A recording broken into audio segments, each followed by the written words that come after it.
महादेव, जिन्हें भगवान शिव के नाम से भी जाना जाता है, हिंदू धर्म के प्रमुख देवताओं में से एक हैं। उनकी अनसुनी कहानियों में से कई ऐसी हैं जो प्राचीन काल से लेकर आज तक प्रेरणा और श्रद्धा का स्रोत रही हैं। महादेव का रूप, उनके जीवन के प्रसंग, उनके भक्तों के साथ उनका संबंध और उनके द्वारा किए गए चमत्कार, सभी कहानियां अद्वितीय और अनसुनी हैं। यहाँ पर महादेव की एक अनसुनी कहानी प्रस्तुत की जा रही है। प्रारंभ। बहुत समय पहले की बात है। हिमालय पर्वत की ऊंचाइयों पर एक छोटी सी कुटिया थी। वहां एक तपस्वी रहता था जिसका नाम वशिष्ठ था। वशिष्ठ एक महान योगी और ऋषि थे। वह भगवान शिव के अनन्य भक्त थे और प्रतिदिन उनकी पूजा करते थे। वशिष्ठ की एक पुत्री थी जिसका नाम पार्वती था। पार्वती अत्यंत सुंदर और गुणवान थी। बचपन से ही उसे भगवान शिव के प्रति गहरी श्रद्धा थी। उसने संकल्प लिया कि वह केवल महादेव को ही अपने पति के रूप में स्वीकार करेगी। तपस्या और परीक्षा। पार्वती ने कठोर तपस्या शुरू की। वह दिन रात महादेव की आराधना में लीन रहती थी। उसकी तपस्या इतनी कठिन थी कि देवताओं ने भी उसकी दृढ़ता को देखकर उसे आश्चर्य से देखा। एक दिन भगवान शिव ने पार्वती की तपस्या को देखा और उसकी भक्ति से प्रभावित होकर उन्होंने उसकी परीक्षा लेने का निर्णय लिया। वे एक साधु के रूप में पार्वती के सामने प्रकट हुए और उससे कहा, हे कन्या, तुम किसके लिए इतनी कठिन तपस्या कर रही हो? पार्वती ने साधु को प्रणाम करते हुए कहा, हे प्रभु, मैं महादेव को अपने पति के रूप में प्राप्त करने के लिए तपस्या कर रही हूँ। साधु ने हंसते हुए कहा, महादेव तो एक योगी हैं, उनके पास न तो घर है और न ही धन दौलत। तुम एक सुंदर और गुणवान कन्या हो, तुम किसी राजकुमार को अपना पति क्यों नहीं बनाती?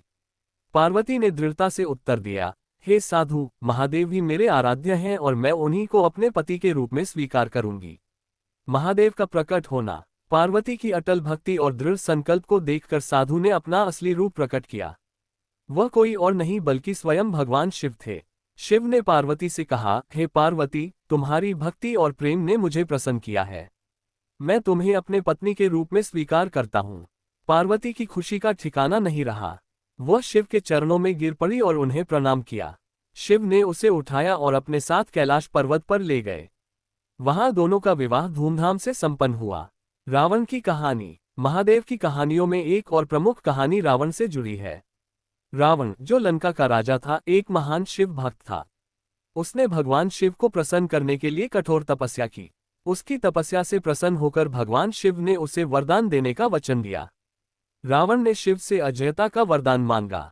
शिव ने उसे वरदान देते हुए कहा, हे रावण, तुम अजय हो जाओगे, लेकिन तुम अपने अहंकार के कारण विनाश का सामना करोगे। रावण ने महादेव का आशीर्वाद प्राप्त कर लिया, लेकिन उसका अहंकार बढ़ता ही गया। उसने सीता का हरण किया और भगवान राम के साथ युद्ध में अपनी विनाशकारी स्थिति को प्राप्त किया। शिव और पार्वती का प्रेम। महादेव और पार्वती का प्रेम एक अनोखा और अनंत प्रेम था। दोनों एक दूसरे के पूरक थे। शिव, जो संहारक के रूप में जाने जाते थे, पार्वती के साथ मिलकर सृजनकर्ता बन जाते थे। एक बार पार्वती ने शिव से पूछा, हे महादेव, आप हमेशा समाधि में लीन रहते हैं और मुझे समय नहीं देते। क्या आपको मेरा प्रेम नहीं है? शिव ने मुस्कुराते हुए उत्तर दिया, हे पार्वती, तुम ही मेरी शक्ति हो। बिना तुम्हारे मैं अधूरा हूँ। तुम्हारा प्रेम ही मेरी साधना है। पार्वती ने हंसते हुए कहा, तो फिर आप मुझे समय क्यों नहीं देते?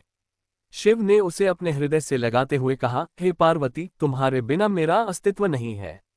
तुम ही मेरी पूजा हो, तुम ही मेरी शक्ति हो। गणेश और कार्तिकेय का जन्म। महादेव और पार्वती के दो पुत्र थे, गणेश और कार्तिकेय। गणेश, जो बुद्धि और समृद्धि के देवता माने जाते हैं, का जन्म एक अद्वितीय कथा से जुड़ा है। एक दिन पार्वती ने अपने शरीर के उपटन से गणेश की मूर्ति बनाई और उसमें प्राण डाल दिए। उसने गणेश को द्वार पर पहरा देने के लिए कहा और किसी को अंदर आने की अनुमति नहीं देने का आदेश दिया। जब शिव आए और अंदर जाने लगे, गणेश ने उन्हें रोक दिया। शिव ने क्रोधित होकर अपने त्रिशूल से गणेश का सिर काट दिया। पार्वती को जब इस घटना का पता चला तो वह अत्यंत दुखी हुई और शिव से गणेश को पुनर्जीवित करने की प्रार्थना की। शिव ने गणेश के शरीर में एक हाथी का सिर जोड़ दिया और उसे पुनर्जीवित कर दिया। गणेश को गजानन के नाम से भी जाना जाता है। कार्तिकेय, जो युद्ध के देवता माने जाते हैं, का जन्म शिव और पार्वती की तपस्या से हुआ। उन्होंने तारकासुर नामक दानव का वध किया और देवताओं को उसकी आतंक से मुक्त किया। महादेव की लीलाएं। महादेव की लीलाओं की कहानियों में उनकी विभिन्न रूपों और कार्यों का वर्णन किया गया है। वह कभी संहारक के रूप में प्रकट होते हैं तो कभी सृजनकर्ता के रूप में। एक बार जब अंधकार और अज्ञानता का साम्राज्य फैल रहा था, महादेव ने नटराज के रूप में तांडव नृत्य किया। उनका यह नृत्य सृष्टि के संहार और पुनर्सृजन का प्रतीक था। एक अन्य कहानी में महादेव ने समुद्र मंथन के समय विष को अपने कंठ में धारण किया और उसे निगल लिया। उनका कंठ नीला हो गया और वे नीलकंठ कहलाए। उपसंहार। महादेव की अनसुनी कहानियां हमें ये सिखाती हैं कि सच्ची भक्ति और प्रेम में अद्वितीय शक्ति होती है। उनकी लीलाओं और कथाओं से हमें प्रेरणा मिलती है और यह समझ में आता है कि जीवन में धैर्य, समर्पण और सच्चाई का कितना महत्व है। महादेव की अनसुनी कहानियां अनंत हैं और हर कहानी में एक गहरा संदेश छुपा होता है।